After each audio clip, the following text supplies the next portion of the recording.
What is going on, guys? Jack here, and welcome back to Larne Football Club in Football Manager 2019. No, this is not episode 5. In fact, I don't know what this is called at the time of recording. If you've got an idea for this series, please leave it down below. Essentially, this is not going to be episode 5 in the sense that we're not going to be doing our next game. Instead, straight after episode 4, I'm sat down to record, and we're just going to talk about some of the more detailed stuff that I don't necessarily cover in the regular episodes. Consider this a bit of an extra episode. Today, I want to talk a little bit about the first team selection so far this year, a bit about our youth team and how things are progressing there, and also about my scouting setup, which I think I will cover a little bit more in episode 5. But I can cover it in a bit more detail today. So yeah, if you've got an idea for what this can be called, I might just end up calling it the Project Extra. Quite how it slots into the whole series, I'm not sure. Maybe I should just number it. Episode 4B or something. I mean, answers on a postcard if you have an idea. I'll make sure that these are all part of the playlist for the series. So if you're watching this in the future, there is a name established by now, and you should be able to work out from the playlist when these more rambly episodes are. But anyway, yes, today I want to talk about goings-on on and off the pitch, to do with the youth team as much as anything, and kind of the development side of things, of course. We have our under-20 side here who are doing very well in the Championship Development League North, looking like we are going to be pushing for promotion this year, quite comfortably in fact. I think there's 22 games in this season, if I'm not mistaken. This is the bit where I'm going to be wrong, isn't it? How many games are there in a season? There's 24. I was close. But yes, 24 games in a season. We're coming up towards the halfway mark. We're looking very, very good. So hopefully we can get promoted into the Development Premier League. That would be the big aim, I think, this year, assuming that that is a possibility. I'm not entirely sure how this all works. It may well be tied to actually getting promoted with our first team. In terms of our reserve team, because this is something I've not really talked about, with Football Manager, the second division of Northern Ireland isn't that thoroughly researched, compared to some other leagues. As a result, there's some players who have left Larne in real life who sit in the reserve team, and as a result, the reserve team doesn't play any games, but it's just a place I can kind of put them to not forget about them, but they're players who aren't at the club anymore, most of these, and the ones who aren't, and if any of them are watching this video by any chance, I will apologise. Football Manager just doesn't rate you very highly. Go complain to the Larne researcher, who I'm sure is going to have a field day off the back of this series with people complaining. In terms of the reserve team, we do have a few overage players here. Players like David Scullion, who is a player who plays for Larne in real life. David, again, I apologise. I feel like I've got a bit of pressure here because this is the first one of my series, really, where we are tying it in with the actual football club themselves, and I'm conscious of the fact, there are players watching, players like Benny Iggion. He's probably watching the series thinking, one day I'm going to get in the first team. I'm sorry, Benny. I am sorry, but there are a few players like this. I will say, with Benny, he used to play for Scarborough. I lived in Scarborough for a while. Lovely place. Maybe I should promote him to the first team off the back of that.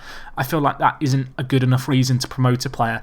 But yes, we've got lots of players, obviously, here. Players like Paul Finnegan as well.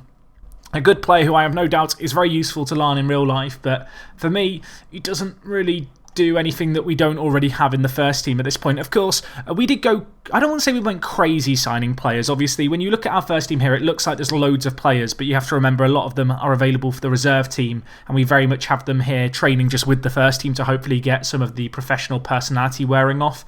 You can actually see that hasn't really happened so far. All these players on balanced, I'm hoping are going to be influenced by our more influential players here with fairly professional personality over the course of the season. But yeah, that's kind of a bit of news there. There are other players like this, and I've not really acknowledged this in earlier episodes. I do think it's worth just talking about here, the fact that obviously at Larne, I have no doubt there are players here who are very, very useful in the first team, but in Football Manager terms, they're not that useful. Chris Ramsey, I feel particularly bad for, because I see him liking my tweets on Twitter. To be fair, he has been given 2 games, and he hasn't really performed in them.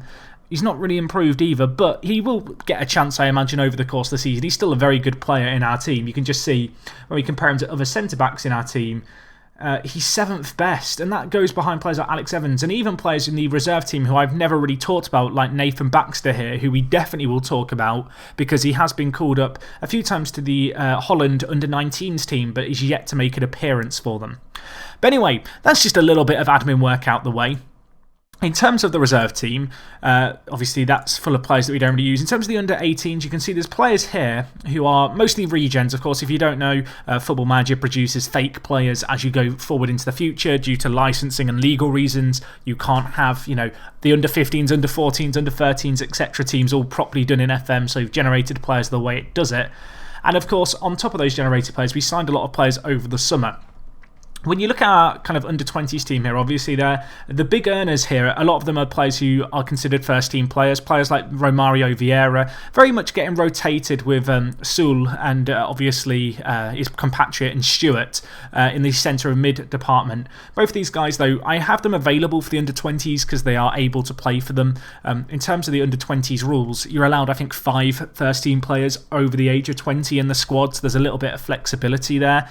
In terms of other players who are on a fair bit of money, Chris Paul, a player who I've not really talked about that much, but a very, very good right wing back for us. A bit of a versatile pick, this guy. He is in the first team. He's had a few little issues with injuries. You can see he was out for 3 weeks with pulled knee ligaments, which he's still suffering a little bit from, still kind of getting back to full fitness. I do really like this guy. He was released by QPR in real life last season, if I'm not mistaken. I think he had trials at Coventry in the meantime. He's a pretty good player at this level. His natural fitness and consistency are a bit of a concern.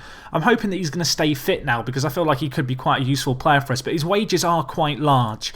I do feel like over the course of our first season here, I was a little bit guilty of bringing in maybe quantity over quality, because I didn't really know exactly what I wanted to bring in terms of what the standard of footballer I should be looking for was, but also because of the pressure of I have all this money, I have one summer transfer window to try and get as many players in as possible, really. I kind of felt the pinch a little bit. Anyway, you can see other players here. We have Andrew Osei Bonsu, who is a player who plays for Larne in real life. This guy is pretty good, to be honest. He's 19. He's definitely got room to improve in the future. You can see, formerly of MK Dons. He is not a bad player at all, though. Part of me wonders if I should be training him to play centre-back, At the moment, we've got him being trained to play centre defensive mid on defend. I'm going to train him to play ball-winning midfielder at centre mid, because obviously we don't play with a DM, but he's a pretty good player. You can see he's been training well too, which is great to see, and he's a player I definitely think can improve in the future and hopefully become a useful player for us. You can see his potential may be a tiny bit limited. It's going to be interesting to see how that plays out.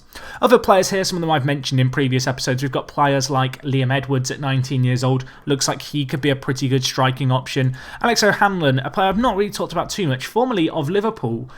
He again is kind of a good centre mid option in that ball-winning midfielder role. That's kind of where I see him doing the best job for us, but because of how flexible he is, he's quite a useful player. We have him in the first team. He's not really played that much for us. He's kind of the ideal backup in a lot of ways. Obviously, I kind of brought him in before I'd kind of really settled on playing right wing-backs.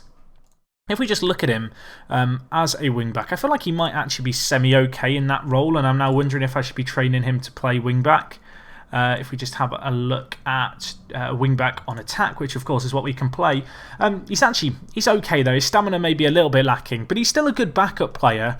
I just feel like he's definitely the prime example of a player who I brought in not really knowing exactly what I needed from the squad, but with a bit of panic about the fact that obviously I am not able now to sign players from outside the UK over the age of 18 or in the case of Northern Ireland over the age of 21. So there was a little bit of a pressure there, I guess, to get the deal done, and I maybe fell into a bit of a trap there. Obviously, we talked about Iggy, we talked about Alex Evans. He's been playing a lot in the first team as of late and performing very well. In terms of goalkeeper prospects, we actually are really stacked here. We have, I think, 3 players to be particularly excited about. The first one we have is Fergal Hale-Brown, who we signed. He was released by Norwich last year, one of a couple of Norwich players we picked up. You can see as a goalkeeper, he is really well suited to this role and position. You can see just 10s across the boards, a few 9s, but all in all, just a very good young goalkeeper. He's only 18 as well. He is going to be 19 in the not-so-distant future, but a player with some real potential, and, keep an eye out for him, playing for the Welsh Under-21s team as well. The other 2 options we have are actually 2 players who generated at the club first year. Of course, over the next few years, we're going to start getting some youth intakes in, but because I had the box ticked to add players to playable teams, At the start of this save, it did populate our under-20 side, and we actually got two pretty good players. We've got Ricky McKnight here. Obviously, great to have a homegrown goalkeeper. He's 16 years young. He looks pretty solid, to be honest, with lots of potential. And the other player we have who has slightly less potential is Luke Hunter. Now, you can see he's a little bit less, I think, versatile as a player. His distribution's not the best. His communication is almost non-existent.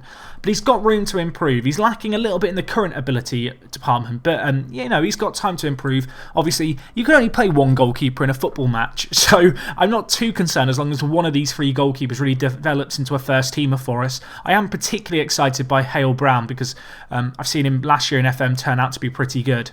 In terms of other players worth being excited about, to be honest, Liam Morris is right up there. This guy, formerly of Everton, I think he was at Bolton's reserve team or development side last year. He was released there. The reason he's in the under-20s is quite simple, and it's the fact that he only plays right back. Obviously, I have attribute masking turned on with this series, so I have to fully scout players to know what positions they play. I saw his stats and his attributes, and I was like, maybe he can play wing-back, it's worth the punt. And I signed him, and he couldn't play wing-back. Now, fortunately for us, he's on a 3-year deal on £150, so he's kind of here for the long haul. We are training him to play wing-back. He's not really learning it right now, although our coach seems to think he could be trained to play there. He's been playing a little bit on off the bench in that position. One for the future. A very, very good right back at that, but just a little bit one-dimensional in his play. You know, that's kind of the difference between a player like him and a player like we looked at before in Chris Paul. In terms of other big prospects, a few other centre-back options. We've got Oliver Gardner here. He was released by Southampton. He went to Cardiff, met uni. We said, oi mate, you know, I know you've got your university degree and stuff to focus on, but come over and play for us in Northern Ireland. He hopped on the next plane. And he looks pretty good. He's 18 years old. A bit of a punt, really, but only on £250. Definitely worth it. Nathan Baxter, you know, slightly better current ability, maybe slightly more limited in his potential. He was formerly of Everton as well. You can see he was signed from Vitesse, where he didn't make a single appearance. Everton released him, so similarly to a few other options, you know, we decided to bring him in alongside Liam Morris, you know, two former Evertonians there. Elsewhere in the team, Isaac Ahmed is a very interesting player. He's on loan at Institute, who play in the, if we look here, they play in the Premiership, although they're not doing the best in the Premiership. He's not been starting too many games for them. Well, I say that actually, he started 9, but he didn't start their most recent game, I don't think. I didn't see him there. Yeah, it looks like he didn't start their most recent game. But he's a good option. He's 18 years old, playing regular first-team football in the league above us is obviously fantastic. Average rating's a little bit questionable, but very versatile. You can see here, definitely a player who has a lot to offer in a lot of different positions. So I'm excited to have him back in the future. In terms of Northern Irish talent, we've got a few very exciting players. We talked about our goalkeepers. Another player we've got here is Jordan O'Hara. We signed this guy from Ballina on a free transfer. He looks like a very, very good player. It was kind of raised as an option from my scouts, and they kind of said, hey, maybe you should go after this guy. And he looks pretty good. And actually, there were a few players we got from Ballina who I think fit that similar mould. You can see here, obviously, the goalkeepers we've talked about. Mark O'Brien looks pretty solid, lacking a little bit in the current ability department. But again, a free transfer that we brought in has some decent potential about him. Going to be interesting to see if he can try and reach that. He has a lot of improvement to do. And then there's a few other players like Jamie Green here, again, signed from Ballina. We did kind of raid them a little bit, I'm not going to lie. But we have got a few homegrown players as well. Aaron Black, perhaps the most exciting and closest to the first team of all our players. 16 finishing, 10 composure, 8 off the ball, a little bit questionable. He's decent in the air though, he's pretty fast. And you can see here, he is playing in the first team and he's a homegrown kid. He scored 7 goals in 4 games in the Development League, so I'm particularly excited to see how he can get on. Hoping he is going to develop into a real little star for us. You know, I feel like he has a lot of hope pinned on him, at least immediately. In terms of if we just sort by potential here, obviously, we've covered a lot of the players in this list. Other players we've talked about already this series, Daniel Severio, I flagged him in episode 2. He hasn't played as much in the first team as of late, but when he has played, he has performed. And the fact he's capped for Spain's under-19 squad makes me think we might have a special little player here. He's starting to improve. We've started his lifting training. His strength was a little bit lacking, but it's been improving. If I highlight it, you can see here, he had 2.4, we're now at 2.8. Keep going for a couple more years, he's going to be ripped as hell, and hopefully he can become a good little player for us. In terms of other players with potential we've not talked about, Jack Fox is a very interesting player. I'm training him to play Advanced Playmaker. And the reason for that is that he naturally plays left and right attacking mid, which at least at the moment we don't play in our system. He's a player with a lot of potential, but he's very inconsistent. And well, you might have heard me say I'm training him as a playmaker and laughed a little, and you're allowed to because he has 2 passing. Yeah, interesting player. Really, I should have his additional focus on passing if I could have it, but because of the fact he's obviously a part-timer, we can't. He has been training well, but yeah, two passing. It's not great. I mean, hopefully it can improve. He's still only 18. I don't think he's ever really going to be the out-and-out playmaker for us. In terms of roles he could fulfill, maybe a shallow striker. He's got the physicals to do that. But he's just lacking in a few different areas. I feel like he's pretty one-dimensional in his play. And out wide, you can kind of make that work. But playing down the spine of the side as a centre attacking mid, you need a little bit more to your game. He is only 18 though. We brought him in on a free transfer, so I'm not going to knock him too much. He's a bit of a gamble. He's a bit of a punt. On £250 a week, you could argue he's an expensive punt. But yeah, it's going to be interesting to see how he gets on. Obviously, when you look through the team here, lots and lots of young, exciting players. We've also got players like Carl McLaughlin here. I've definitely butchered that. We'll just call you Carl. It's easier. I mean, I don't want to embarrass myself here. I know there's lots of Northern Irish folk watching this. You have some weird names in Northern Ireland that I don't usually say. I don't like all the Mcs. I'm sorry, the only Mc I like is McDonald's. Where am I going with this? Either way, let's get back on track. He's pretty good here. If we look at his report, he can improve a lot in the future. He's not really at the level that the team's currently playing at, but hopefully he can continue to improve. Of course, worth noting with these star ratings, given our staff, we do have to take them with a little bit of a grain of salt, because you can see here judging ability and potential of our technical coach is not great. If we mix it around, do any of our coaches have better judging? Any of them at all? This is the issue of being in the lower leagues. I have all these kind of coaches, but none of them are actually good at judging how good players are. I forgot to mention that I got this guy as a coach. We should talk about this, shouldn't we, really? It was on my to-do list and it's escaped me. Now it is a good time as ever. Yes, Victor Valdez is a coach for us. I don't know why I never mentioned that, because it's probably the biggest transfer in Larne history, if we're being honest. But yes, Victor Valdez, the Victor Valdez, formerly of Middlesbrough, he's joined us as a coach. He's not a great coach, but you saw compared to all our other coaches, he's alright, so maybe we should use him to judge player ability and potential. But yeah, he looked very happy in his picture, and I'm happy to have him. Obviously, you look through this team, whilst we have brought in a lot of players from, you know, over Britain and a few players slightly further afield, I do want to really focus now on Northern Irish talent. You can see we've got a lot of Northern Irish talent in here, kind of in that second tier, not quite going to be nailed on starter, nailed on guaranteed first team player. In the next few years, as we upgrade our facilities, I hope that's obviously going to change. If we look here, obviously at our kind of current board setup, you can see our training and youth facilities have both been improved. Data analyst facilities have recently been improved as well. We're currently massively over our wage budget. I couldn't request it earlier. Can I request it now? Can I? Yes. Okay, how much money have you just given us? 26 grand! Woo! Right, okay. I probably won't spend that much of that. I don't think, but there was one player that my scouts looked at, and I want to talk about the scouting setup, so now is a good time. Regis Mandanda is the man I'm looking at signing. I've already tried to go in for him once, and he is interested in talking to us. It's a tempting option. How much do Kurz and Ashton want? 4 grand? 4 grand. I think that's what I negotiated with them previously. I'm really tempted to go in for this guy. He has vision of at least 16 and determination of at least 15. But I don't know that much about him yet. And I was a bit concerned because the way, if we look at the scout report, the wage demands a little high. Now, to be honest, I kind of want to scout him a little bit more before I go in for him, but he is the pick of the bunch. People are going to ask about my scouting setup. You can see here we've actually got quite a lot of different players scouted who our board seem to rate quite highly. In terms of assignments, because this is something I get asked about a lot, pretty simple. I've got one scout on next opponent, obviously a data analyst on next opponent. And then for my scouts, I've got one set to search Northern Ireland, looking for players who are 21 or younger as part of our restrictions.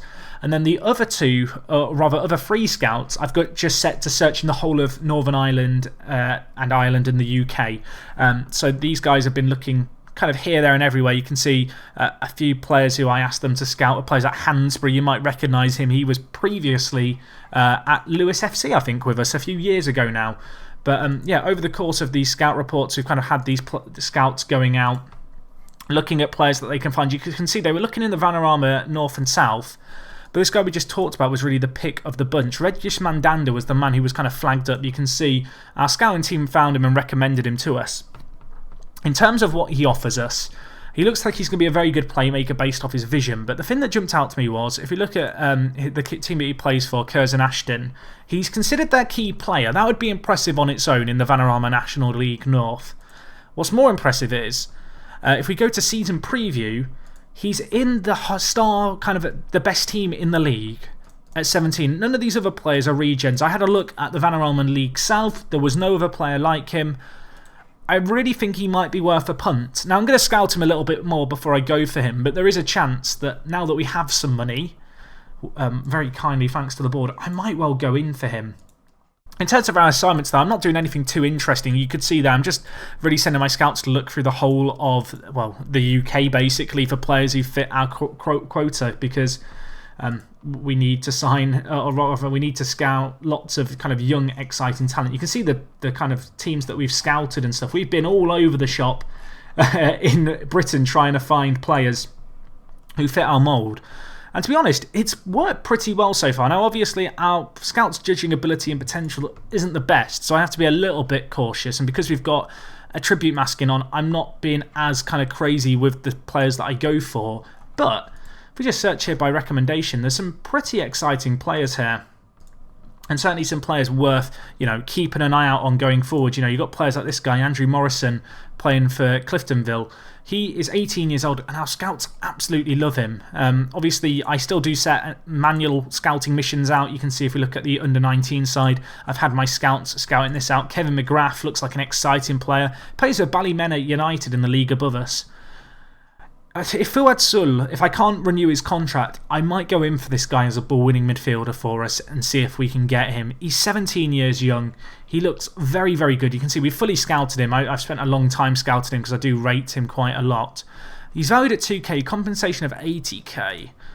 I think I negotiated 5k in the past for him. Let's up it just a little bit to 8. Yeah, so I could sign him for 8,000 if I wanted to. But I don't know if I want to do that yet until I know what's happening with Fuad. But yeah, this is just something that I've been doing. I've been scouting, obviously, the under-19s, the under-18s as well. Oh, sorry, the under-21s rather as well. This guy looks exceptional. John Morris plays for Glenavon. You can look at him there. He looks absolutely insane, really, doesn't he? Playing, obviously, for the team top in the Premiership. So I don't think we can lure him away just yet. But I've got to have him on my radar as a player on my wish list of players to sign, I feel like. And obviously, now that we have a bit more money to spend, I might make 1 or 2 more signings. But our squad is already a little bit bloated, and we are already offering a hell of a lot in the way of wages. So obviously, we went a little bit nuts to start the year. The squad will start to get streamlined down. You can see there are players with contracts expiring at the end of this year. Not all of these, I think, will renew necessarily. Of course, it's going to be sad to lose some of these players. Liam Hassan, I know, I've talked about this before, but he's a bit of a fan favourite. I think we'll offer him a new contract just to try and keep him on, despite the fact that he's injured himself quite badly, because I know how many Larne fans are kind of really excited to see his future. But there are players here who I might not keep on, just because I'm going to need to free up some wages somewhere. And we have got a few players just on a little bit too much money for my liking, which it's easy to recognise now, but at the time in the summer, when we had a squad of, I think, 13 first-team players, it was kind of in my interest to go a little bit crazy and try and sign all the players that we could possibly need. But anyway, this has been a long, rambly video. As I said, I kind of want to keep these separate to the main series because I know that this kind of video isn't for everyone. Some of you guys love the nitty-gritty of Football Manager. Others of you, you just want to see the matches basically and see me go through the save and the adventure. And I think both points are totally valid, but I feel like sometimes it's nice just to sit down and talk about things in lots of detail for an extended period of time. I may well do one of these around intake day, which I think is going to be in March, where we get a new set of young players in. And I might also talk about the training of some of our younger players. Maybe we'll revisit some of the youngsters that we looked at earlier on in this video. But anyway, guys, that is going to wrap up everything from me today in whatever this series is going to be called. We'll call it the Project Extra for now. Hopefully I will see you guys soon for episode 5 of the project with Larne. And other than that, it is me, Jack, and I will talk to you guys in a bit. I'm out.